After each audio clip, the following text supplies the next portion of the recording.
নিজের বাচ্চার কাপড় অন্যজনকে দান করার আগে হাজারবার ভেবে নেবেন। আপনি তো ভালো মনে করে মানুষের উপকার হবে এটা চিন্তা করে আপনার সন্তানের কাপড়, যেটা আপনার সন্তানকে পরিয়েছিলেন, এটা কয়েকবার পরানোর পরে যখন কাপড়টা দেখা যাচ্ছে এমন একটা পর্যায়ে চলে গেছে, অথবা আপনার সন্তান বড় হয়ে গেছে, কাপড়টা আর পরতে পারছে না, আপনি সেটা অন্যজনকে দান করছেন, অন্যজনকে দিয়ে দিচ্ছেন উপকার হবে বলে, কিন্তু এটার দ্বারা কিন্তু আপনার ভয়ঙ্কর ক্ষতি হতে পারে। বর্তমানে আমাদের এই দেশে মানুষকে উপকার করা বড় ধরনের রিস্ক হয়ে দাঁড়িয়েছে। আপনি দেখা যাচ্ছে রাতের বেলা গাড়ি নিয়ে বের হয়েছেন, কেউ একজন আপনার কাছে হেল্প চাচ্ছে, আপনি তাকে হেল্প করতে গিয়ে আপনি কঠিন বড় বিপদে পড়ে যাবেন। এটাই হচ্ছে আমার সোনার বাংলাদেশ।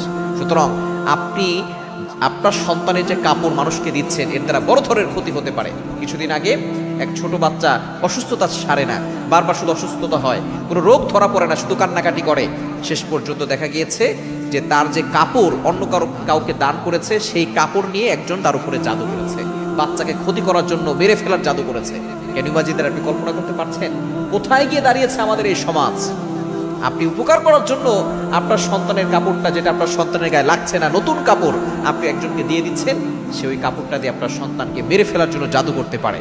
এজন্য অবশ্যই আমাদেরকে সতর্ক থাকতে হবে এবং বাচ্চাদেরকে ভালো রাখার জন্য 5 ওয়াক্ত নামাজ মাস্ট বি পড়বেন। নামাজের পরে আয়াতুল কুরসি এবং 4 কুল এগুলো পরে আপনার সন্তানকে ফু দিয়ে দিবেন। আপনার সন্তান ভালো থাকবে, দুনিয়ার কেউ আপনার সন্তানকে ক্ষতি করতে পারবে না ইনশাআল্লাহ।